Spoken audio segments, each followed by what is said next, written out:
the LinknLink e-remote.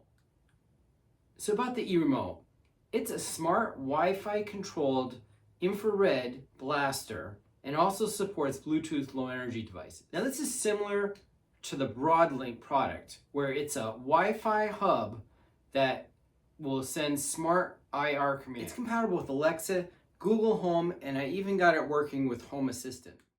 To set up, first you download the LinknLink app, you connect it to your home's Wi-Fi 2.4 gigahertz only, and then add your sub devices. Now I added a fan and bound the power keys and the speed.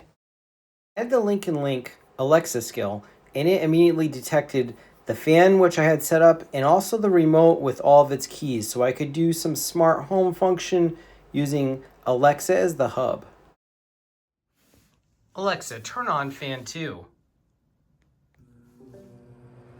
Alexa, turn off fan 2. I also was able to install a LinknLink Home Assistant integration and get it to connect to the hub. You can create automations with it there. LinknLink also sent me this BLE remote control, and I was able to bind the key on it to turn the fan power on and off and to change the fan speeds. You can control any infrared device in your house the same way. The LinknLink e-remote. Remember to like and subscribe for more videos about Wi-Fi and tech products.